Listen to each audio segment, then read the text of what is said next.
Okay friends, in the last class, one problem I have left out in the middle of the solution because some of the technical problems. So we'll continue that problem. The problem is that 22nd problem. I think potential find out ಮಾಡಿದೀವಿ ಅನ್ಕೊಂಡಿದ್ದೀನಿ. Okay, so ಈಗ ಇನ್ನೊಂದ್ಸರಿ potential find out ಮಾಡ್ಕೊಂಡು ಮತ್ತೆ potential ಇಂದ continue ಮಾಡೋಣ. So potential ಏನು ಅಂತ that is we have that given into that is E1, E2, R1, R2, then external resistance R. ಇಷ್ಟು ಕೊಟ್ಟಿದ್ದು we need to find that I1 and I2 find out ಮಾಡಬೇಕಾಗಿತ್ತು. Okay, ಅದಕ್ಕೆ ಒಂದು relevant circuit ಹಾಕೊಂಡಿದ್ವಿ ಇರಲಿ. So let's be called E1 is 6 volts,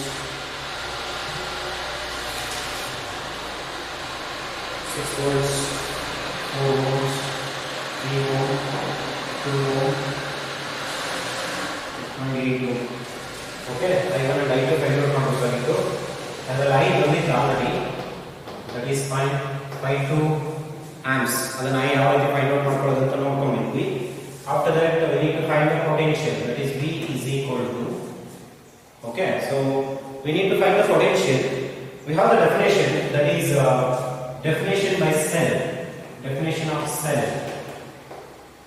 Cell the definition ಏನಿದೆ ಅಂತಂದ್ರೆ that is V is equal to E minus IR ಅಂತ ಇದೆ. ಇದನ್ನ ಹಾಕಿದ್ರೆ ಬರುತ್ತೆ, V is equal to IR ಹಾಕಿದ್ರೆ ಬರುತ್ತೆ, ಏನು ಪ್ರಾಬ್ಲಮ್ ಇಲ್ಲ. ಬಟ್ ರಿಲೆವೆಂಟ್ ಯಾಕೆಂತಂದ್ರೆ ಇದರಲ್ಲಿ EMF ಎರಡು ಇರೋದಕ್ಕೋಸ್ಕರ ಈ ಫಾರ್ಮುಲಾನೇ ಬಳಸಿದ್ರೆ ಬೆಸ್ಟ್ ಅನ್ಕೊಂತೀನಿ. So V equivalent, E equivalent and R equivalent ಅಂತ ತಗೊಳ್ಳೋಣ. ಓಕೆ, ನಾವು V is equal to E equivalent. E equivalent already calculate ಮಾಡ್ಕೊಂಡಿದ್ದೀವಿ ಲಾಸ್ಟ್ ಇಯರ್‌ಲ್ಲೇ E equivalent ಕ್ಯಾಲ್ಕುಲೇಟ್ ಮಾಡಿದ್ವಿ. So E equivalent I think 4.8 ಬಂದಿದೆ. E equivalent to 4.8 volts and R equivalent to that is I think 1.2 ohm ಬಂದಿದೆ. Okay, so ಇದೆಲ್ಲ already calculate ಮಾಡ್ಕೊಂಡಿರೋ last problem ಅಲ್ಲಿ. ಇದನ್ನ ನಾವು ಬಿಟ್ಟಿದ್ರೆ ಈಗ ಅದನ್ನ ಕಂಟಿನ್ಯೂ ಮಾಡೋಣ. Minus 0.52 into R equivalent is 1.2. Okay, ಇದನ್ನೆಲ್ಲ ಕ್ಯಾಲ್ಕುಲೇಟ್ ಮಾಡಿ. So you get that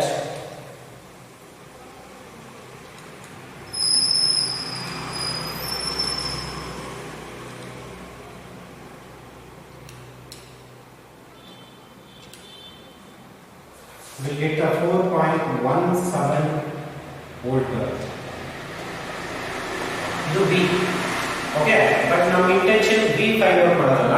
We need to find the current, that is branch current like I1 and I2. We need to find I1. So I1 ಗೆ ಇದೇ ಫಾರ್ಮುಲಾನೇ ಒಂದು ಸ್ವಲ್ಪ simplification ಮಾಡೋಣ. ಯಾವ ರೀತಿ? that is V is equal to ಯಾವಾಗ parallel connection ಆಗಿದ್ದಾಗ V common ಇರುತ್ತೆ, ಇವೆಲ್ಲ ಚೇಂಜಸ್ ಆಗುತ್ತೆ.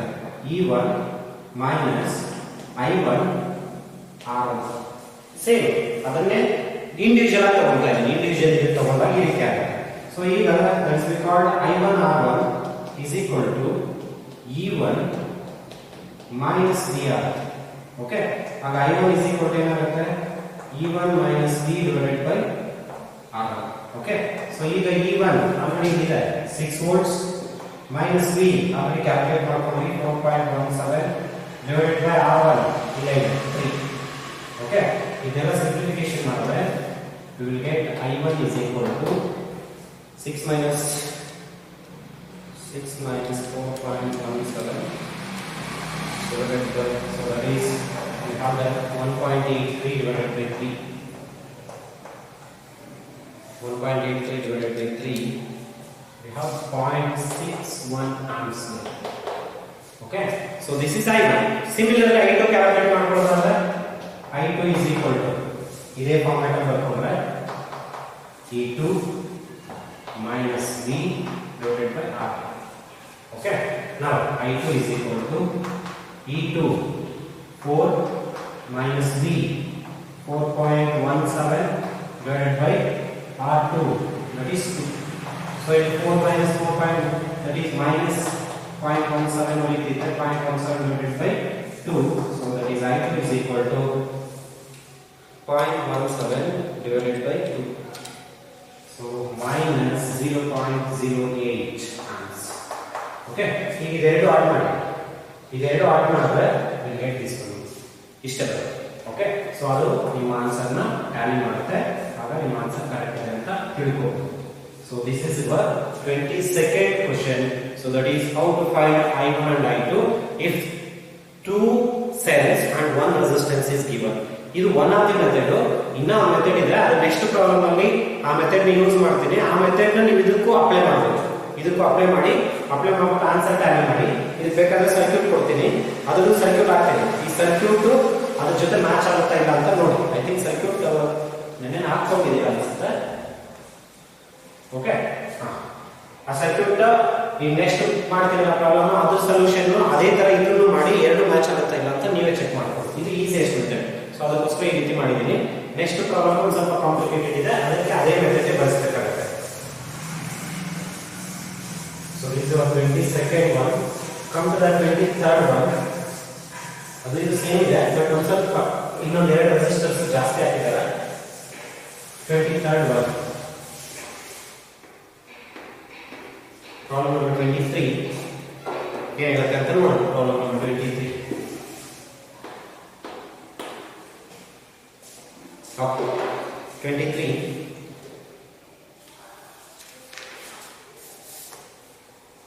Okay. Two cells of EMF 2 volt and 1 volt have internal resistance 1 ohm and 2 ohm respectively. Their positive terminals are joined by the wire of resistance 10 ohm and negative terminal of the wire of the resistance joined by 4 ohm. Another 4 ohm. Another wire of resistance 10 ohm is connected between the middle point of these wires. Find the current to the cell and potential difference across 10 ohm ಅಂತ ಹೇಳ್ತಾರೆ. Okay. Question ನೋಡ್ಕೊಳ್ಳಿ. ಇದನ್ನ diagram ಹಾಕೊಂಡ್ರೆ easy ಆಗುತ್ತೆ. First diagram important ಇದೆ. Diagram ಯಾವ ರೀತಿ ಹಾಕೋದು ಅಂತ ನೋಡಿ. Two cells of EMF 2 volt and 1 volt. Internal resistance 1 ohm and 2 ohm. 1 ohm and 2 ohm respectively. Their positive terminals. ಈಗ ಎರಡು ಸೆಲ್ಸ್ ಬರ್ಕೊಳ್ಳಿ.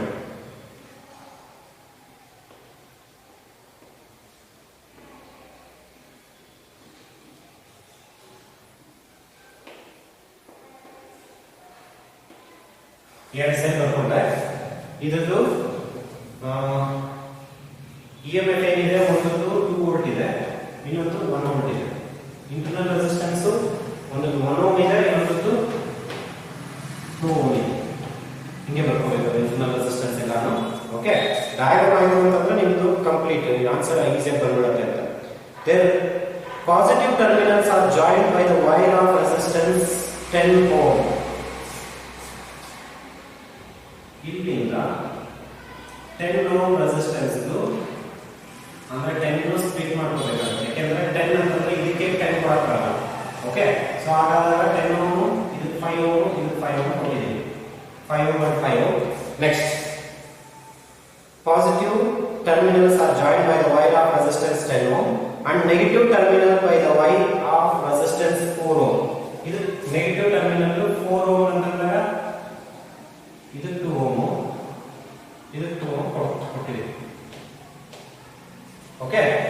ಈ ರೀತಿ ಕನೆಕ್ಷನ್ ಆಗಿದೆ. Next another wire of resistance 10 ohm is connected between the middle point of these wires. ಇದು important. ಇನ್ನೊಂದು 10 ohm resistance ಇಲ್ಲಿ connect ಆಗಿದೆ. ಓಕೆ. ಹಾಗಾದ್ರೆ these wires find the current to the cells and the potential difference across the 10 ohm wire. Current ಅಂತ ನಾವು ತಗೊಂಡಾಗ ಇದು I1 ಆಗುತ್ತೆ, ಈ ರೀತಿ. ಇದು I2. ಡಯಾಗ್ರಾಮ್ ಕೊಟ್ಟಿರಲ್ಲ, ನಾನೇ ಹಾಕ್ತಾ ಇರೋದು. ಹಿಂಗೆ ಹಾಕೋಬೇಕನ್ನ. ಇದು I. ಓಕೆ. ಈ ರೀತಿ ಬಂದಾಗ ಇಷ್ಟು ಸರ್ಕ್ಯೂಟ್ ಆದಾಗ ಕೇಳಿರೋದು I1 question mark, I2 question mark and potential difference across 10 ohm resistance ಇಲ್ಲಿ. ಓಕೆ. ಹಾಗಾದ್ರೆ I ಬೇಕಾಗುತ್ತೆ. I ಇದ್ದಾಗ ಮಾತ್ರ V IR ಅಂದಾಗ I and R ಮಾಡಿದ್ರೆ ಪೊಟೆನ್ಷಿಯಲ್. ಸೊ ಹಾಗಾದ್ರೆ ಟೋಟಲ್ I ನು ಫೈಂಡ್ ಔಟ್ ಮಾಡಬೇಕು. ಇಷ್ಟು ಫೈಂಡ್ ಔಟ್ ಮಾಡಬೇಕು. ಓಕೆ. ಇದು ಕಾಂಪ್ಲಿಕೇಟೆಡ್ ಇದೆ ಅಲ್ವಾ ಸರ್ಕ್ಯೂಟ್. ಕಾಂಪ್ಲಿಕೇಟೆಡ್ ಸರ್ಕ್ಯೂಟ್ಸ್ ಇತ್ತು ಅಂತಂದ್ರೆ we will apply the Kirchhoff's laws. Kirchhoff current law, Kirchhoff voltage law ನ ಅಪ್ಲೈ ಮಾಡ್ತೀವಿ. Okay. So just very simple ಇದೆ, ಅದನ್ನ ಅಪ್ಲೈ ಮಾಡೋದು ಅಷ್ಟೇ. ಜಸ್ಟ್ ಒಂದ್ಸರಿ ಅಬ್ಸರ್ವ್ ಮಾಡ್ಕೊಂಡ್ರೆ ನಿಮ್ಗೆ ಈಸಿಯಾಗಿ ಅರ್ಥ ಆಗುತ್ತೆ. ಓಕೆ, ಯಾವ ರೀತಿ ಅಂತ ಹೇಳ್ಬೋದು. ಈಗ ಕಿರ್ಚಾಫ್ಸ್ ಲಾಸ್ ನ ಅಪ್ಲೈ ಮಾಡಬೇಕು ಇದಕ್ಕೆ. ಇದು ಈ ಮೆಥಡ್ ನ ನಾವು ಲಾಸ್ಟ್ ಪ್ರಾಬ್ಲಮ್ ಮಾಡಿದ್ವಲ್ಲ ಅದಕ್ಕೂ ಬಳಸಬಹುದು.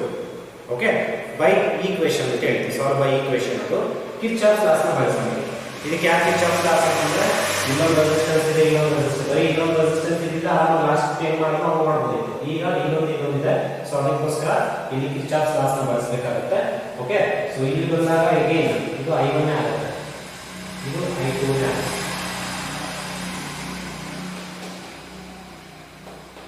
ಇದೆಲ್ಲ I1 and I2 ಇರೋದು ಲಿಮಿಟ್. ಓಕೆ, ಈಗ ಬನ್ನಿ ಕಿರ್ಚಾಫ್ಸ್ ಲಾಸ್ ನ ಅಪ್ಲೈ ಮಾಡೋದು ಯಾವ ರೀತಿ ಅಂತ. ಓಕೆ, ಸೊ ಇದಕ್ಕೊಂದು ಹೆಸರು ಕೊಟ್ಕೊಂಡಿ, A B C D E F. ಇದು ಕ್ಲೋಸ್ಡ್ ಪಾತ್ ಅಲ್ಲಿ ಇದೆ. ಓಕೆ, ಗುಡ್, ಕ್ಲೋಸ್ಡ್ ಪಾತ್ ಅಲ್ಲಿ ಇದೆ. ನಾವು ಇದೆಲ್ಲ ಬೇಕಾಗೋದು Kirchhoff voltage law, Kirchhoff current law ಅಂದ್ರೆ I is equal to I1 plus I2 ಆಗುತ್ತೆ. ಅದು ಬಿಟ್ಟರೆ ಯಾವುದು ಬರಲ್ಲ. ಓಕೆ, KVL ಕಿರ್ಚಾಫ್ ವೋಲ್ಟೇಜ್ ಲಾ ಏನು ಹೇಳುತ್ತೆ? KVL ಫಾರ್ ಲೂಪ್, ಇದು applicable for only for loop. ಇಲ್ಲಿಂದ ತಗೊಳ್ಳೋಣ, ಯಾವ ರೀತಿ B ಹಿಂಗೆ ತಗೊಳ್ಳೋಣ. ಓಕೆ, C B ಇಲ್ಲಿಂದ ಇಲ್ಲಿಗೆ C B E D ಮತ್ತೆ C ಕ್ಲೋಸ್ ಪಾತ್ ಆಯ್ತು. ಇಲ್ಲಿಂದ ಈ ಲೂಪ್ ತಗೊಂಡಿದೆ, ಈ ಲೂಪ್ ತಗೊಂಡಿದೆ. ಒಂದ್ಸರಿ ನೀಟಾಗಿ ಅಬ್ಸರ್ವ್ ಮಾಡ್ಕೊಂಡು ಲೆಕ್ಕ ಈಸಿಯೆಸ್ಟ್ ವೇ ಆಫ್ ಆನ್ಸರ್ ಏನು ಹೇಳುತ್ತೆ? Kirchhoff voltage law summation of the algebraic sum of the product of the current and resistance is always equal to algebraic sum of the EMF in a closed loop. ಇದೆ ನಮ್ದೇನು Kirchhoff voltage ಲಾ. ಅದು ನಿಮಗೆ sign conventions already ಹೇಳಿದೀನಿ, ಅದರ ಪ್ರಕಾರ equations ಬರ್ಕೊಂಡು ಅಷ್ಟೇ ನಿಮ್ಮ ಕೆಲಸ. ಬನ್ನಿ, C to B, C ಇಂದ B ಗೆ ಕರೆಂಟ್ ಯಾವ್ದಿದೆ? I1 ಇದೆ, ರೆಸಿಸ್ಟೆನ್ಸ್ 5 ಇದೆ. ಎರಡು ಸೇಮ್ ಡೈರೆಕ್ಷನ್ ಇದೆಯಾ? ಕರೆಂಟ್ ಹಿಂಗೆ ಬರ್ತಿದೆ, ನಾವು ಲೂಪ್ ತಗೋತಾ ಇರೋದು C to B ಗೆ ತಗೋತಾ ಇದ್ದೀವಿ. ಎರಡು ಸೇಮ್ ಡೈರೆಕ್ಷನ್ ಇದೆ, ಪಾಸಿಟಿವ್. ಏನೇನು ಬರಬೇಕು? Current, resistance and current, product of the resistance and the current. Current ಯಾವುದು? I1. ಓಕೆ, ಎರಡು ಸೇಮ್ ಡೈರೆಕ್ಷನ್ ಇದೆ, positive. Next B to E, B to E, B to E say current same direction ಇದೆ, ನಾವು loop ತಗೋತಾ ಇರೋದು B ಇಂದ E ಗೆ ತಗೋತಾ ಇದೀವಿ. E ಇಂದ B ತಗೊಂಡ್ರೆ ಆಪೋಸಿಟ್ ಆಗುತ್ತೆ. ಸೊ B ಇಂದ E ತಗೋತಾ ಇದೀವಿ, ಸೇಮ್ ಡೈರೆಕ್ಷನ್ ಇದೆ, ಸೇಮ್ ಡೈರೆಕ್ಷನ್ ಇದೆ, ಪಾಸಿಟಿವ್. ರೆಸಿಸ್ಟೆನ್ಸ್ ಎಷ್ಟಿದೆ? 10, current 5, so current I. Okay, next E to D ಬನ್ನಿ. E to D current same direction, loop is also same direction, positive. Resistance to current is I1. Okay, next D to C, D to C, D to C current same direction, resistance is 1 ohm, so positive 1 I1. Okay, is equal to ನೋಡಿ, positive ಇಂದ negative ಹೋದ್ರೆ, positive ಇಂದ negative ಹೋದ್ರೆ positive ತಗೊಂತೀವಿ, is equal to ಆದ್ಮೇಲೆ ಅದನ್ನ ಈ ಕಡೆ ತಗೊಳ್ಳೋದನ್ನ ನೆಗೆಟಿವ್ ತಗೊಂತೀವಿ. ಓಕೆ, ಇಸ್ ಈಕ್ವಲ್ ಟು ಹಾಕೊಂಡು ಪ್ರಾಬ್ಲಮ್ ಇಲ್ಲ. ಇಲ್ಲಿಂದ ಈಗ ಪಾಸಿಟಿವ್ ಇಂದ ನೆಗೆಟಿವ್ ಹೋಗ್ತಾ ಇದ್ರೆ EMF ಪಾಸಿಟಿವ್, ದಟ್ ಈಸ್ 2 ಇಂದ ಹಾಕೊಂಡು ಸಿಸ್ಟಮ್ ಗೆ ಈ ತರ ಈಕ್ವೇಷನ್ ಫೈಂಡ್ ಔಟ್ ಮಾಡ್ಕೊಂತೀವಿ ಅಂದ್ರೆ ಈಸಿಯಾಗಿ ನಿಮ್ಗೆ ಆನ್ಸರ್ ಸಿಕ್ಬಿಡುತ್ತೆ. ಓಕೆ, ನಾವು ಇದನ್ನ ಸಿಂಪ್ಲಿಫಿಕೇಶನ್ ಮಾಡ್ಕೊಂಡು 5I1 ಪ್ಲಸ್ 10 I ಅನ್ನು ಏನಿದೆ ಅಕಾರ್ಡಿಂಗ್ ಟು KCL ಪ್ರಕಾರ I is equal to I1 plus I2 ಅಂತ ಬರುತ್ತೆ. ಓಕೆ, ಅದನ್ನ ಸಬ್ಸ್ಟಿಟ್ಯೂಟ್ ಮಾಡಿ I1 plus I2 plus 2I1 plus I1 is equal to 1 by 1 ಅದು I1 ಅಂತ ತಗೊಳ್ತೀವಿ. ಸೊ ಈಗ ಇದನ್ನು ಸಿಂಪ್ಲಿಫಿಕೇಶನ್ ಮಾಡಿದ್ರೆ 5I1 plus 10I1 plus 10I2 plus 2I1 plus I1 is equal to 2. Okay, ಈಗ 5 ಇದನ್ನೆಲ್ಲ ಆಡ್ ಮಾಡೋಣ. 5I1, 15I1, 17I1, 18I1, that is 18I1 plus I2 ಏನಿದೆ ಅಂತ ನೋಡಿ, 10I2 is equal to 2. Okay, 2 ಇಂದ ಡಿವೈಡ್ ಮಾಡೋದು ಸಿಗುತ್ತೆ, ಅದರ್ವೈಸ್ ಸಿಂಪಲ್ ಮಾಡ್ಕೊಳ್ಳೋದು, ಪರವಾಗಿಲ್ಲ. 2 ಇಂದ ಡಿವೈಡ್ ಮಾಡಿದ್ರೆ 9I1 plus 5 I2 is equal to 1. Treat it as equation number 1. It is equation number 1. Okay. Similarly, KVL for loop itoli. KVL for loop AB आइए तो ये प्रॉब्लम मिला AB E F A KVL for loop AB E F A okay ಈ loop equal A to B current ಹಿಂಗೆ ಇದೆ current I2 current ಇದೇ direction ಅಲ್ಲಿ ಇದೆ ಮತ್ತೆ ಲೂಪ್ ನು ಸೇಮ್ ಡೈರೆಕ್ಷನ್ ಇದೆ ಪಾಸಿಟಿವ್ 5I2 current ಇದು ರೆಸಿಸ್ಟೆನ್ಸ್ ಇದೆ ನೆಕ್ಸ್ಟ್ B to E ಬಂದು current and loop direction is same positive 10I next E to F positive 2I2 next F to A same current same direction that is plus 2I2 resistance ಇದು current 2I2 is equal to illu ಅಷ್ಟೇ ಇಲ್ಲಿಂದ ಹಿಂಗೆ ಬರ್ತಿದೆ that is positive to negative so that's why positive ಇಂದ negative ಬಂದ್ರೆ positive negative ಇಂದ positive ಬಂದ್ರೆ negative ಬರುತ್ತೆ so ಅದು is equal to ಆಗುತ್ತೆ okay now ಇದು same simplification 5I2 plus 10 I ಅಂದ್ರೆ I1 plus I2 plus 2I2 plus 2I2 is equal to 1 now 5I2 plus 10I1 plus 10I2 plus 2I2 4I2 ನಮಗೆ ಆಗುತ್ತಿಲ್ಲ now ಈಗ I1 ಯಾವಾಗಿದೆ that is 10I1 ಅದಷ್ಟೇ plus 5 10 15 that is 90I2 is equal to 1 10I1 plus 90I2 is equal to 1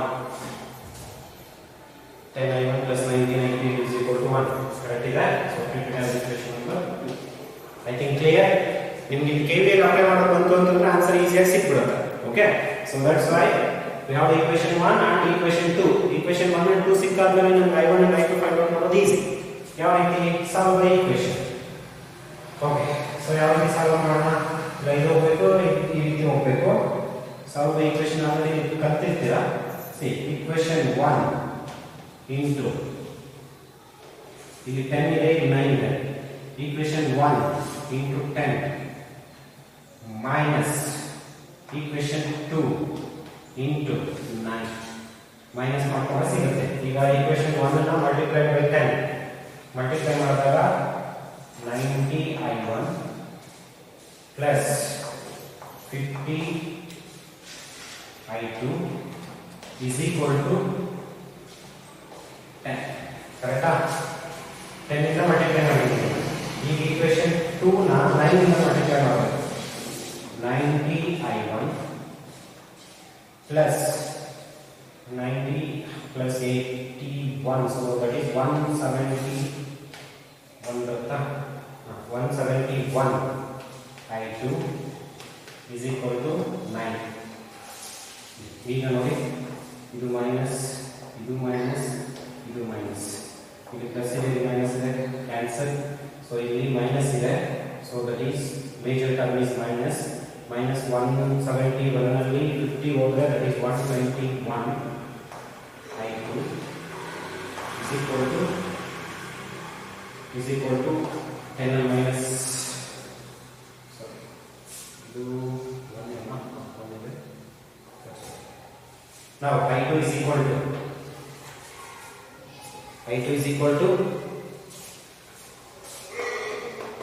equal to minus 1 divided by 121. Now I2 is equal to 1 divided by 121. 0.00 that is minus 0.0082 amps. Very simple ಅಲ್ಲ okay so ಈಗ I2 ಬಂತು I1 find out ಮಾಡೋದು easy okay so I1 find out ಮಾಡೋಣ ಇಷ್ಟು ಅರ್ಥ ಆಗಿದೆಯಾ ಇದೇನಿಲ್ಲ equation 1 equation 2 neat ಆಗಿ ಗೊತ್ತಾಯ್ತು ಅಂತಂದ್ರೆ ಆನ್ಸರ್ ಈಸಿ ಆಗಿ ಬರುತ್ತೆ. ಕ್ಲಿಯರ್? ನಾವು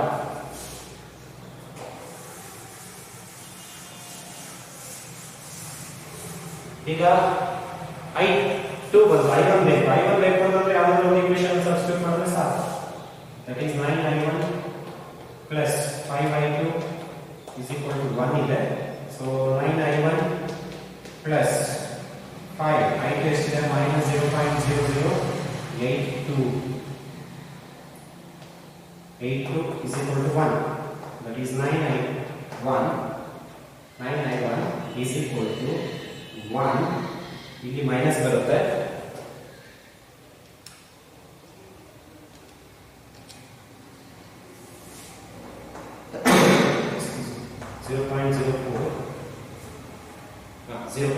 ಇದನ್ನು ಮಲ್ಟಿಪ್ಲೈ ಮಾಡಿದ್ರೆ 0.04 ಬರುತ್ತೆ. ಇದು ಮೈನಸ್ ಇಂಟು ಪ್ಲಸ್ ಮೈನಸ್ ಆಗುತ್ತೆ. ಈ ಮೈನಸ್ ಇಂಟು ಅಂದ್ರೆ ಪ್ಲಸ್ ಆಗುತ್ತೆ. So that is 9I1 1.04 I1 is equal to 1.04 divided by 9. Answer is 1.04 divided by 9.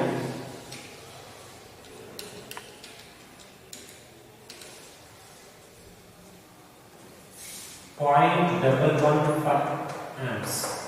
ಇದು I ಅಂತ ಇದೆ.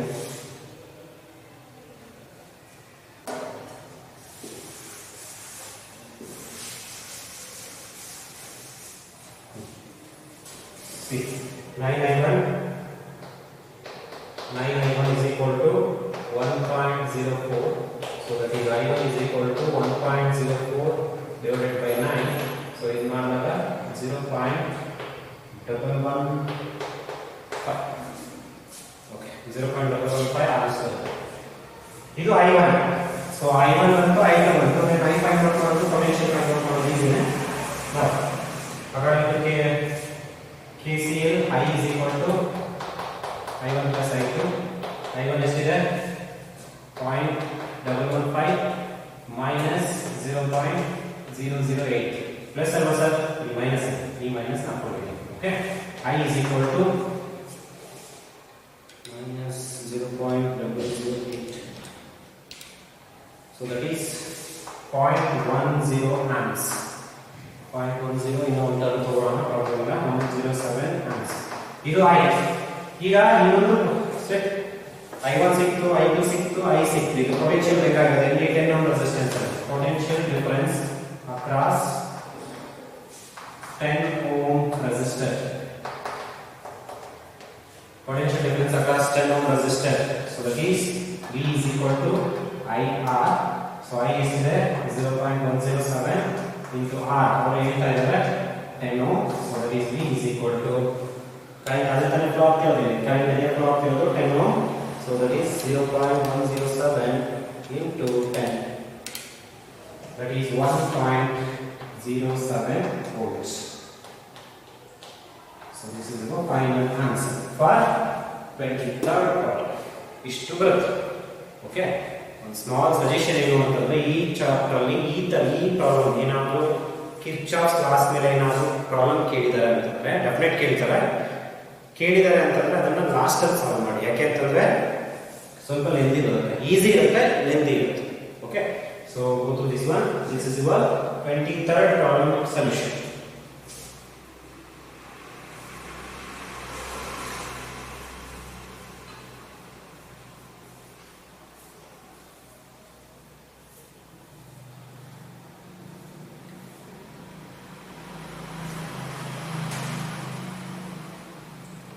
Okay, now come to the 24th one.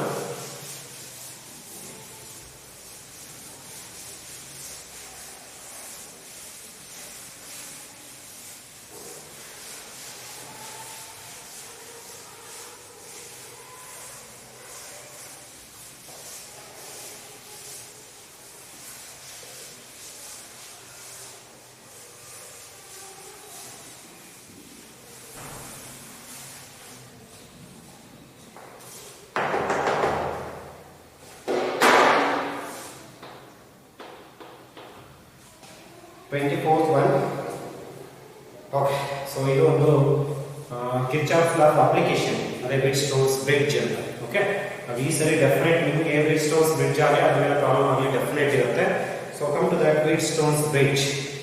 ವೀಟ್ಸ್ಟೋನ್ಸ್ bridge ಮೇಲೆ ಒಂದು ಕ್ವಶನ್ ಕೇಳಿದೆ. In a Wheatstone's bridge the 4 resistance arms of bridges are AB 2 ohm, BC 3 ohm, CD 4 ohm and DA 1 ohm. A cell of EMF 2 volt and negligible internal resistance is connected across AC. A cell of EMF 2 volt and negligible internal resistance is connected across A and C. A ಮತ್ತು C ಮಧ್ಯದಲ್ಲಿ EMF ನ battery ನ connect ಮಾಡಿದ್ದಾರೆ. And a galvanometer of resistance 10 ohm is connected between B and D. Find the current through the galvanometer. Very simple and very easy ಇರುತ್ತೆ. So ಅದರ ಪ್ರಕಾರ ನೀವೇ diagram ಹಾಕೊಳ್ಳಬೇಕು. So ನಮ್ಗೆ ಆಲ್ರೆಡಿ ಗೊತ್ತಿದೆ ವೀಟ್ಸ್ಟೋನ್ಸ್ ಬ್ರಿಡ್ಜ್ ಅಂತಂದ್ರೆ ಏನು. ಡಯಾಗ್ರಾಮ್ ಕೊಟ್ಟಿಲ್ಲ, ಡಯಾಗ್ರಾಮ್ ನಾವೇ ಹಾಕೋಬೇಕು.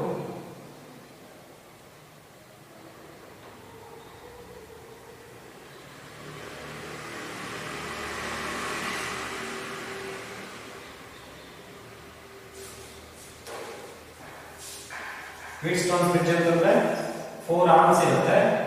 4 ಆರ್ಮ್ಸ್ ಅಲ್ಲೂ ಒಂದೊಂದು ರೆಸಿಸ್ಟೆನ್ಸ್ ನ ಕನೆಕ್ಟ್ ಮಾಡಿರ್ತಾರೆ. ಮಧ್ಯದಲ್ಲಿ ಡಯಾಗ್ರಾಮ್ ಅಲ್ಲಿ ಒಂದು ಗ್ಯಾಲ್ವನೋಮೀಟರ್ ಇರುತ್ತೆ. ಓಕೆ, ಈಗ ಅದರಲ್ಲಿರೋ ಗ್ಯಾಲ್ವನೋಮೀಟರ್ ಕರೆಂಟ್ ಎಷ್ಟಿದೆ ಫೈಂಡ್ ಔಟ್ ಮಾಡಿ ಅಂತ ಹೇಳ್ತೇವೆ.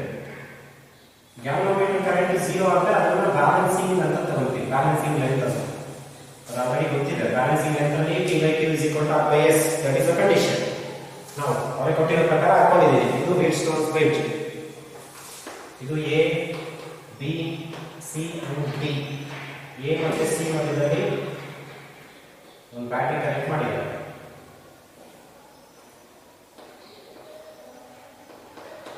ಇದು BMF ಎಷ್ಟಿದೆ? 2 ವೋಲ್ಟ್ ಇದೆ ಅಂತ ಹೇಳ್ತಿದ್ದಾರೆ. ಓಕೆ, ಇಂಟರ್ನಲ್ ರೆಸಿಸ್ಟೆನ್ಸ್ 0 ಇದೆ. ಎ ಮತ್ತೆ ಬಿ ಮಧ್ಯದಲ್ಲಿ ರೆಸಿಸ್ಟೆನ್ಸ್ AB 2 ಓಮ್ ಇದೆ, BC 3 ಓಮ್ ಇದೆ, ಮತ್ತೆ CD 4 ಓಮ್ ಇದೆ, CD 4 ohm. Next DA 1 ohm. ಈ ರೀತಿ ಕನೆಕ್ಟ್ ಮಾಡಿದ್ದಾರೆ. ಓಕೆ, ನಾವು ಇಲ್ಲಿಂದ ಇಲ್ಲಿ ಕರೆಂಟ್ ಫ್ಲೋ ಆಗ್ತಿದೆ ಅಂತಂದ್ರೆ I, ಇಲ್ಲಿ ಹೋದಾಗ I1 ಆಗುತ್ತೆ, ಇದು I2 ಆಗುತ್ತೆ. ಇಲ್ಲಿ ಬಂದಾಗ ಇದು I3 ಆಗುತ್ತೆ, ಇದು IG ಆಗುತ್ತೆ, ಇದು I4. ಈಗ ನೀವು ಬಂದಾಗ I ಆಗುತ್ತೆ continues. This is your circuit. ಈ ಸರ್ಕ್ಯೂಟ್ ಹಾಕೊಂಡಿದ್ದೀವಿ ಅಂತಂದ್ರೆ ಆಲ್ಮೋಸ್ಟ್ ಕಾನ್ಸೆಪ್ಟ್ ಬಂದಂಗೆ. ಇದಕ್ಕೂ ಅಷ್ಟೇ we need to apply KCL and KVL ಎರಡು ಅಪ್ಲೈ ಮಾಡಬೇಕು. ಸೊ ನಮ್ಗೆ ಬೇಕಾಗಿರೋದು ನಾನು 3 ಕ್ವೆಶ್ಚನ್ಸ್ ತಗೊಂಡಾದ್ಮೇಲೆ ಒಂದು ಈಸಿಯೆಸ್ಟ್ ಮೆಥಡ್ ಒಂದಿದೆ ಮ್ಯಾಟ್ರಿಕ್ಸ್ ಅಲ್ಲಿ, ಅದನ್ನ ಹೇಳ್ಕೊಡ್ತೀನಿ ನಾನು ನಿಮಗೆ. ಈಗ ಇಲ್ಲಿ ನಿಮಗೆ 3 ಈಕ್ವೇಷನ್ ಸಿಗುತ್ತೆ. ಒಂದು I1, I2 ಮತ್ತೆ IG ಬೇಸ್ ಅಂತ. ನೋಡೋಣ ಅದನ್ನ ಯಾವ ರೀತಿ ಸರ್ ತಗೊಳ್ಳೋದು ಅಂತಂದ್ರೆ let us C.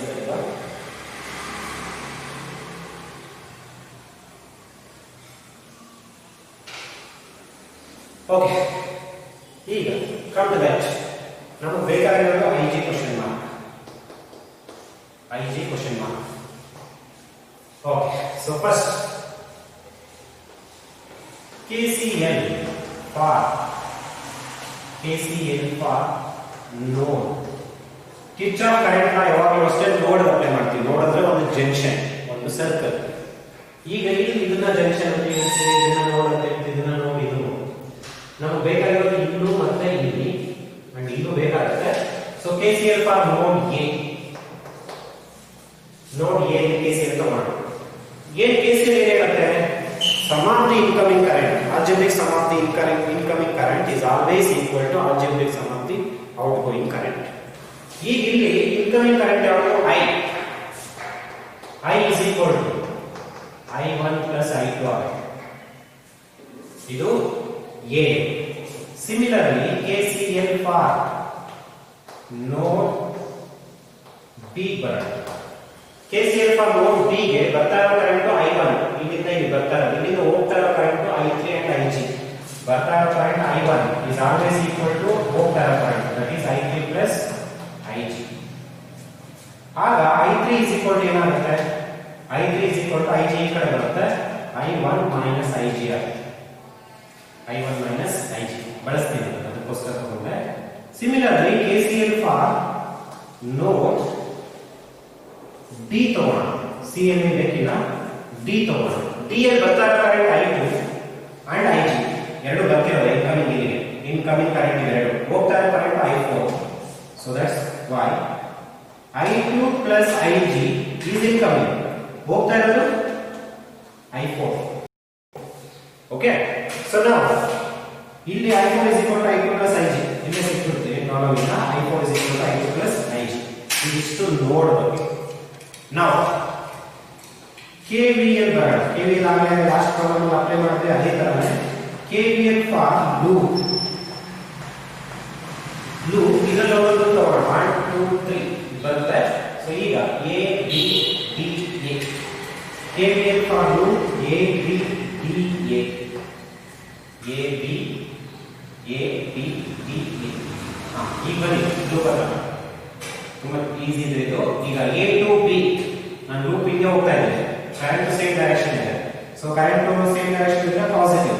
So resistance 2, current I1. So that is product of current and resistance. Product of current and resistance 2I1. Next B to D. B to D same direction, current is also same direction, plus ಇದು 10 ohm ಅಂತ ಹೇಳಿದ್ದಾರೆ. 10 ohm into 10 into IG. Product of current and resistance. Clear? Next D to A. ನೋಡಿ, very interesting. D to A. D to A ಬಂದಾಗ current to E direction ಇದೆ, loop E direction ಇದೆ, opposite. So that's why minus 1I2 is equal to 0.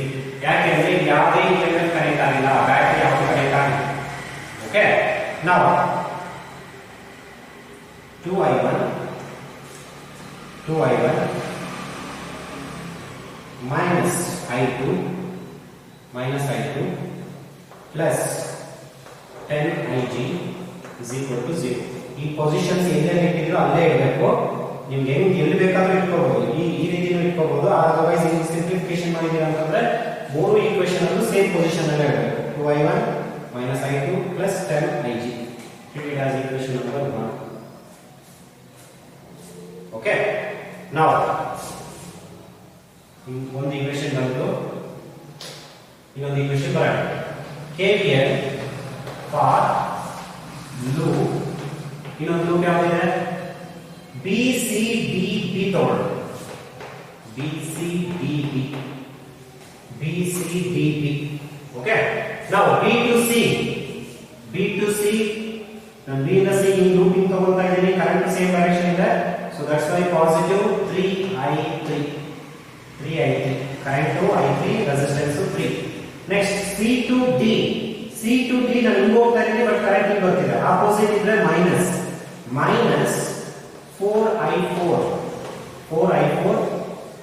Next D to B ನಾನು ಹಿಂಗೆ ಹೋಗ್ತಾ ಇದ್ದೀನಿ, current opposite ಬರ್ತಿದೆ. So that's why minus 10IG is equal to 0. ಇದು ಅಷ್ಟೇ ಯಾವ EMF ಕನೆಕ್ಟ್ ಮಾಡಿಲ್ಲ. So that's why ಅದನ್ನು 0 ಮಾಡಿ. ಓಕೆ, ಈಗ ಇದು ಸಿಂಪ್ಲಿಫಿಕೇಶನ್ ಮಾಡ್ಕೋಬೇಕು. 3I3 ಅಂದ್ರೆ ಏನು calculate ಮಾಡ್ಕೊಂಡಿದೀವಿ? I1 minus IG. I3 ಅಂದ್ರೆ I1 minus IG minus 4I4 ಅಂದ್ರೆ ಏನು calculate ಮಾಡ್ಕೊಂಡಿದೀವಿ? I2 plus IG. That is I2 plus IG minus 10IG is equal to 0. Clear? Easy ಆಗಿ ಅರ್ಥ ಮಾಡ್ಕೊಳ್ಳಿ. ಓಕೆ, ನಾವು ಇದನ್ನ ಸಿಂಪ್ಲಿಫಿಕೇಶನ್ ಮಾಡೋಣ. 3I1 minus 3I3 minus 4I2 minus 4IG ಇದನ್ನ ಹೊರಗಡೆ ಹಾಕೊಂಡಿದ್ದೀನಿ. minus 10IG is equal to 0. Okay, ಈಗೆಲ್ಲ ಒಂದು ಕಡೆ ಯಾವುದು ಫಸ್ಟ್ I1 ಅಲ್ಲಿ ಬರಬೇಕು. I1 ಯಾವ್ದಿದೆ? That is 3I1. ಮತ್ತೆ I2 ಯಾವ್ದಿದೆ? minus 4I2. IG ಯಾವ್ದಿದೆ? ಇದೆಲ್ಲ IG 3 4 17. So that is minus 17IG is equal to 0. So this is our second equation, that is equation number 2. Okay, equation number 2.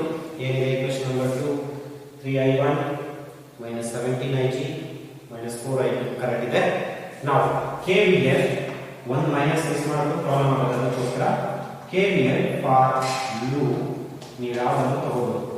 ಇಲ್ಲಿಂದ ಹಿಂಗ್ ಹೋಗಿ ಹಿಂಗ್ ಬಂದ್ರು ಆಗುತ್ತೆ, ಇಲ್ಲಿಂದ ಹಿಂಗ್ ಹೋಗಿ ಹಿಂಗ್ ಬಂದ್ರು ಆಗುತ್ತೆ. ನಾನೇನ್ ಮಾಡ್ತೀನಿ, A D KVL for A B C and B, A D C ಇನ್ನೊಂದು ಇದನ್ನ ತಗೊಂಡ್ಬಿಟ್ರೆ ಮುಗೀತು, ನಮ್ಮ ಈಕ್ವೇಷನ್ ಮುಗೀತೈತೆ. ಮತ್ತೆ ಅದನ್ನು ಯಾವ ರೀತಿ ಸಿಂಪ್ಲಿಫಿಕೇಶನ್ ಮಾಡೋದು ಅಂತ ಹೇಳ್ಕೊಡ್ತೀನಿ. ಎ ಟು ಡಿ, ಎ ಇಂದ D, so that is same direction is positive, so resistance is 1, that is 1 I2 ಇರುತ್ತೆ. Next D to C same direction, positive 4I4. Next ಇಲ್ಲಿ ಹೋಗ್ತೀವಿ, ಯಾವ ರೆಸಿಸ್ಟೆನ್ಸ್ ಇಲ್ಲ, ಸೊ ಇಲ್ಲಿಂದ ಇಲ್ಲಿ ಬರ್ತಿದೆ. ಈಗ ಯಾವತ್ತೆ ಅಂತಂದ್ರೆ ಪಾಸಿಟಿವ್ ಇಂದ ನೆಗೆಟಿವ್ ಬರ್ತಿರೋದು, so that is equal to positive ಇಂದ ನೆಗೆಟಿವ್ ಬಂದ್ರೆ ಪಾಸಿಟಿವ್, ನೆಗೆಟಿವ್ ಇಂದ ಪಾಸಿಟಿವ್ ಹೋದ್ರೆ ನೆಗೆಟಿವ್ ಅಂತ ತಗೊಳ್ತೀವಿ. ಅದು ಆಲ್ರೆಡಿ ಗೊತ್ತಾಯ್ತು ನಿಮಗೆ. ಓಕೆ, ಸೊ ಇದಿಷ್ಟು ಬಂತು ಯಾವುದಕ್ಕೆ, ಮೂರನೇ ಈಕ್ವೇಷನ್. ಕ್ಲಿಯರ್ ಆಗಿ ಅರ್ಥ ಮಾಡ್ಕೊಳ್ಳಿ. ಇಲ್ಲಿಂದ ಇಲ್ಲಿಗೆ ನಾನು ಹಿಂಗ್ ತಗೋತಾ ಇದ್ದೀನಿ, ಕರೆಂಟ್ ಡೈರೆಕ್ಷನ್ ಸೇಮ್ ಇದೆ. ಕರೆಂಟ್ ಡೈರೆಕ್ಷನ್ ಸೇಮ್ ಇತ್ತು ಅಂತಂದ್ರೆ positive, that is the product of resistance and current. Next ಇಲ್ಲಿಂದ ಇಲ್ಲಿ ಬಂದಾಗ ಇಲ್ಲಿ ಪಾಸಿಟಿವ್ ಬರುತ್ತೆ, ಸೇಮ್ ಡೈರೆಕ್ಷನ್ ಇದ್ದಾಗ current and resistance is equal to ಇಲ್ಲಿ ಪಾಸಿಟಿವ್ ಇಂದ ನೆಗೆಟಿವ್ ಹೋಗ್ತಾ ಇದೆ ಹಿಂಗೆ. So that's why positive is the negative ಗೆ, so that is clear. Now I2 plus 4, I4 ಅಂದ್ರೆ ಏನಿದೆ, that is I2 plus I3 is equal to 2. Now I2 plus 4I2 plus 4I3 is equal to 2. Now ಇದನ್ನೆಲ್ಲ simplification ಮಾಡೋಣ. ಇಲ್ಲಿ I1 terms ಯಾವುದೂ ಇಲ್ಲ, so ಅದಕ್ಕೆ ಬಿಟ್ಬಿಡಿ ಅದನ್ನ. I2 terms ಇದೆ, that is 5I2 plus 4I3 is equal to 2. Get it as equation number 3. 1, 2, 3 equation ಬಂತು ಅಂತಂದ್ರೆ ಇನ್ನು ನೀವು ಪ್ರಾಬ್ಲಮ್ ಮಾಡೋದು ಈಸಿ. ಈಕ್ವೇಷನ್ 3 ಬರೋದು ಇಂಪಾರ್ಟೆಂಟ್. ನಿಮಗೆ ಮೂರು ಈಕ್ವೇಷನ್ಸ್ ಬಂತು ಅಂತಂದ್ರೆ ನೋಡ್ಕೋಬಹುದು, ಗೊತ್ತಾಯ್ತಲ್ವಾ? ಈಗ ಮೂರು ಈಕ್ವೇಷನ್ಸ್ ಬಂದಿದೆ. ಆ ಮೂರು ಈಕ್ವೇಷನ್ಸ್ ನ ಸಿಂಪ್ಲಿಫಿಕೇಶನ್ ಮಾಡೋದು ಯಾವ ರೀತಿ ಅಂತ ಒಂದ್ಸರಿ ರೀಕಾಲ್ ಮಾಡ್ಕೊಂಡು ಈಸಿ ಇದೆ. ಓಕೆ, ನಾವು ಈಗ ನಮ್ಗೆ ಬೇಕಾಗಿರೋದು ಐಜಿ ಫೈಂಡ್ ಔಟ್ ಮಾಡೋಣ. ನಮ್ಗೆ I1 ಬೇಕು ಅಂದ್ರೆ I1, I2 ಬೇಕು ಅಂದ್ರೆ I2, I3 ಬೇಕು ಅಂದ್ರೆ I3, IG ಬೇಕು ಅಂದ್ರೆ IG. ಯಾವ ರೀತಿ ಫೈಂಡ್ ಔಟ್ ಮಾಡೋದು ಅಂತ ಹೇಳ್ಕೊಡ್ತೀನಿ. By using matrix method. Matrix method ಅಲ್ಲೂ ಆಗುತ್ತೆ, by solving by equation method ಆದ್ರೂ ಆಗುತ್ತೆ. ಸಾಲ್ವಿಂಗ್ ಬೈ ಈಕ್ವೇಷನ್ ಮೆಥಡ್ ಅಲ್ಲೂ ಸ್ವಲ್ಪ ಲೆಂದಿ ಆಗುತ್ತೆ, ಮ್ಯಾಟ್ರಿಕ್ಸ್ ಮೆಥಡ್ ಅನ್ನ ಮಾಡೋಣ. ಓಕೆ,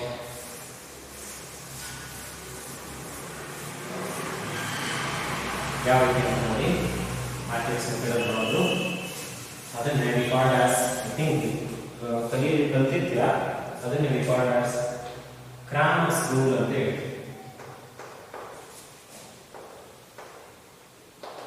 ಕ್ರಾಮರ್ಸ್ ರೂಲ್ ಏನ್? ಕ್ರಾಮರ್ಸ್ ರೂಲ್ ಯಾವ ರೀತಿ ಅಪ್ಲೈ ಮಾಡೋದು? See, first we need to find delta. Delta ಅಂದ್ರೆ ಡಿಟರ್ಮಿನೆಂಟ್, ಯಾವ ಫೋರ್ ಫ್ಯಾಕ್ಟರ್ಸ್ ಇದೆ ಅಂತ ಬರ್ಕೊಂಡು ಡಿಟರ್ಮಿನೆಂಟ್. ಓಕೆ, ಇಲ್ಲಿ equation 1 2 minus 1 10, four factors. Equation 2 3 minus 4, ಇದು I1 four factors, ಇದು I2 four factors, ಇದು IG four factors. Okay, minus 17. Next equation 3 I1 ಮೇಲಿಂದ 0 5 4, ಇದನ್ನ ಡಿಟರ್ಮಿನೆಂಟ್ ಅಂತ ತಗೊಳ್ತೀವಿ. ಈಗ ಈಕ್ವೇಷನ್ಸ್ ಎಲ್ಲ ಬರ್ಕೊಂಡಿದ್ದೀವಿ, ಇದನ್ನ ಹಾಕ್ಸ್ಕೊಂಡು ಈಗ ಡಿಟರ್ಮಿನೆಂಟ್ ಆಲ್ರೆಡಿ ಫೈಂಡ್ ಔಟ್ ಮಾಡೋದು ಗೊತ್ತಿದೆ. ಓಕೆ, ಇದು delta. How to find the determinant? Let us see. Four factors ಬರ್ಕೊಂಡ್ವಿ, ಈಗ ಡಿಟರ್ಮಿನೆಂಟ್ ಫೈಂಡ್ ಔಟ್ ಮಾಡ್ಕೊಂಡ್ರೆ ಸಾಕು. ಏನು ಬರುತ್ತೆ ಅಂತ ನೋಡಿ. ಡೆಲ್ಟಾ ಇಸ್ ಈಕ್ವಲ್ ಡಿಟರ್ಮಿನೆಂಟ್ 2 ಈ ರೋ ಈ ಕಾಲಮ್ ಬಿಡ್ತೀವಿ, ಈ ರೋ ಈ ಕಾಲಮ್ ಬಿಟ್ಟಾಗ minus 4 into 4, that is 4 4s are 16, that is minus 16. 5 into 7, so that is 85 reference of that is plus 85.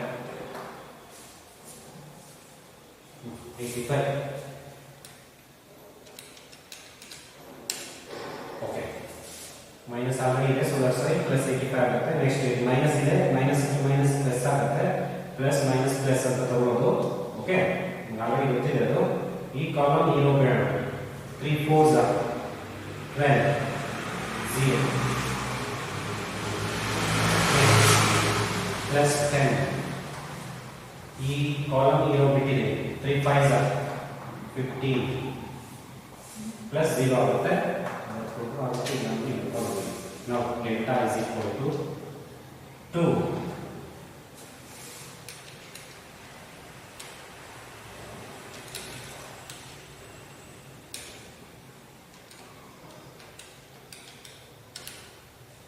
This is 69.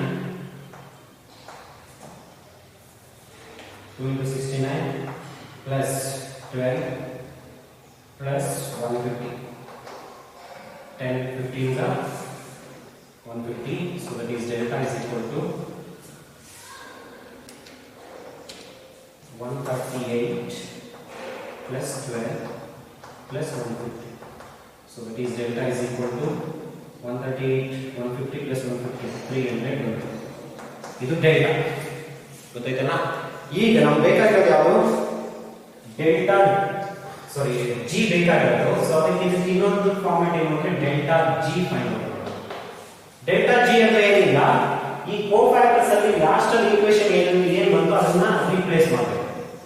Equations ಏನೇನು ಬಂದಿದೆ ನೋಡಿ, ನನಗೆ ಬರ್ಕೊಳ್ಳಿ. 2 3 0 -1 -4 5. ಇಲ್ಲಿ ಫಸ್ಟ್ ಈಕ್ವೇಷನ್ ಅಲ್ಲಿ ಇಸ್ ಈಕ್ವಲ್ ಟು ಆದ್ಮೇಲೆ 0 ಇದೆ, ಯಾಕಂದ್ರೆ ಬ್ಯಾಟರಿ ಯಾವುದು ಕನೆಕ್ಟ್ ಇಲ್ಲ. ಎರಡನೇದು 0 ಇದೆ, ಲಾಸ್ಟ್ ಈಕ್ವೇಷನ್ ಮಾತ್ರ 2 ಬಂದಿದೆ. ನಿಮಗೆ ಈಕ್ವೇಷನ್ ನೆನಪಿದೆ. Okay, so that is 5i2 plus 4ig is equal to 2 ಅಂತ ಬಂದಿದೆ. ಅದಕ್ಕೆ ಲಾಸ್ಟ್ ಅಲ್ಲಿ ಬರ್ತದೆ. ಆ ಈಕ್ವೇಷನ್ ಆದ್ಮೇಲೆ is equal to ಆದ್ಮೇಲೆ ಏನಿದೆ ಅದನ್ನ ಇಲ್ಲಿ ಬರ್ಕೊಳ್ಳಿ, ಅದು ig ಬರುತ್ತೆ. ಓಕೆ, ಈಗ ಇದರ ಡಿಟರ್ಮಿನೆಂಟ್ ಫೈಂಡ್ ಮಾಡಿ. ಇದರ ಡಿಟರ್ಮಿನೆಂಟ್ ಏನು ಬಂತು? ದಟ್ ಈಸ್ 300 ಬಂತು. ಈಗ ಇದರ ಡಿಟರ್ಮಿನೆಂಟ್ ಫೈಂಡ್ ಮಾಡಿ. That is delta G. ಇದರ ಡಿಟರ್ಮಿನೆಂಟ್ ಏನಾಗುತ್ತೆ? 2. ಈ ಕಾಲಮ್ ಇರೋ ಬಿಟ್ಟಿದ್ದೀನಿ -8 4 to 8, ಮತ್ತೆ ಇದನ್ನು ಮಲ್ಟಿಪ್ಲೈ ಮಾಡಿದ್ರೆ -0, ನೆಕ್ಸ್ಟ್ +1. ಈ ಕಾಲಮ್ ಇರೋ ಬಿಟ್ಟಿದ್ದೀನಿ, ಈ ಕಾಲಮ್ ಇರೋ ಬಿಟ್ಟಾಗ 6 + 0 6 - 0 ಆಗುತ್ತೆ. 6 - 0, ನೆಕ್ಸ್ಟ್ 0 ಮಲ್ಟಿಪ್ಲೈ ಬೈ ಎನಿಥಿಂಗ್ ಏನೇ ತಗೊಂಡು 0 ಬರುತ್ತೆ. ನಾವು delta G is equal to -8 2 is 16 -16 plus 6. Okay, so that is delta G is equal to -10. ಈಗ ಬೇಕಾಗಿರೋದು ನಮಗೆ IG is equal to formula we have delta G by G. Delta G by delta. Delta G is -10 divided by 300. -10 divided by 300. So that is minus 0.03 amps. Very simple no? Minus 0.03 amps. This is your IG. Sir, ನನಗೆ I1 ಬೇಕು. How to find I1? ಏನಿಲ್ಲ, ಇದೇ cofactors ತಗೊಂಡು ಇಲ್ಲಿ substitute ಮಾಡಿದ್ರೆ I1 ಸಿಗುತ್ತೆ. Formula I1 is equal to delta I1 divided by delta. Okay, I2 ಬೇಕು, ಇದೇ ಕೋಫ್ಯಾಕ್ಟರ್ಸ್ ತಗೊಂಡು ಇಲ್ಲಿ ಸಬ್ಸ್ಟಿಟ್ಯೂಟ್ ಮಾಡಿದ್ರೆ I2 ಸಿಗುತ್ತೆ. I2 is equal to delta I2 divided by delta. ಈ ರೀತಿ ಇದನ್ನೇ ಕ್ರಾಮರ್ಸ್ ರೂಲ್ ಅಂತ ಹೇಳ್ತೀವಿ. ಐ ಥಿಂಕ್ ಮ್ಯಾಟ್ರಿಕ್ಸ್ ಫೆಮಿಲಿಯರ್ ಇದ್ದೀರಾ ಅನ್ನೋ ಉದ್ದೇಶಕ್ಕೆ ಈ ಮೆಥಡ್ ಮಾಡಿದ್ದೀನಿ. ಇದನ್ನ ಸಾಲ್ವ್ ಬೈ ಈಕ್ವೇಷನ್ ಅನ್ನು ಮಾಡಬಹುದು, ಬಟ್ ಲೆಂಥಿ ಆಗುತ್ತೆ. ಇದೇ ಈಸಿಯೆಸ್ಟ್ ಮೆಥಡ್. ಓಕೆ, ಸೊ ಇದು by using the Cramer's rule Wheatstone's method. Okay, so ಇದೇ ತರದ ಪ್ರಾಬ್ಲಮ್ ಈಗ ನಿಮಗೆ ಇನ್ನೊಂದು 25th one ಸೇಮ್ ಇದೆ. ಸೇಮ್ ಪ್ರಾಬ್ಲಮ್ 25th one ಅದರಲ್ಲಿ ಐ ಥಿಂಕ್ ಸರ್ಕ್ಯೂಟ್ ಕೊಟ್ಟಿದ್ದಾರೆ. ಈಸಿ ಸರ್ಕ್ಯೂಟ್ ಕೊಟ್ಟಾದ್ಮೇಲೆ ಹಿಂಗೆ ಈಸಿ ಇರುತ್ತೆ. ಅದ್ರಲ್ಲಿ ಫೈಂಡ್ ಔಟ್ ಮಾಡಬೇಕಾಗಿರೋದು ಈಚ್ ಬ್ರಾಂಚ್ ಕರೆಂಟ್ದು ಈಚ್ ಬ್ರಾಂಚ್ ಫೈಂಡ್ ಔಟ್ ಮಾಡಬೇಕು. ಅಂದ್ರೆ IG ಫೈಂಡ್ ಔಟ್ ಮಾಡಬೇಕು. IG ಕೊಟ್ಟಿದ್ದಾರೆ, ಇಲ್ಲಿ I3 ಕೊಟ್ಟಿದ್ದಾರೆ. ನೀವು I1 ಫೈಂಡ್ ಔಟ್ ಮಾಡಬೇಕು, I2 ಫೈಂಡ್ ಔಟ್ ಮಾಡಬೇಕು, ಅಂಡ್ I3 ಫೈಂಡ್ ಔಟ್ ಮಾಡಬೇಕು. ನಾನು ಇಲ್ಲಿ IG ಅಂದ್ರೆ ಐದನೇ ಪ್ಲೇಸ್ ಅಲ್ಲಿ ಇರೋದು IG ಅದನ್ನ ಫೈಂಡ್ ಔಟ್ ಮಾಡಿದ್ದೀನಿ. ನಾನು ಫೈಂಡ್ ಔಟ್ ಮಾಡಬೇಕು ಅಂತ ಗೊತ್ತಾಯ್ತು. ಈಗ ಇದನ್ನೇ ಮೂರು ಮೆಥಡ್ ಅಲ್ಲಿ ಮಾಡಿ. I1 ಬೇಕಾ, ಲಾಸ್ಟ್ ಅಲ್ಲಿ ಬಂದಿರೋದನ್ನ ಕೋಫ್ಯಾಕ್ಟರ್ಸ್ ನ ಇಲ್ಲಿ ಸಬ್ಸ್ಟಿಟ್ಯೂಟ್ ಮಾಡಿದ್ರೆ I1 ಸಿಗುತ್ತೆ, I2 ಇಲ್ಲಿ ಸಬ್ಸ್ಟಿಟ್ಯೂಟ್ ಮಾಡಿದ್ರೆ ಸಿಗುತ್ತೆ, ಇದು I3. ಓಕೆ, ಅದನ್ನ ಮಾಡಿ.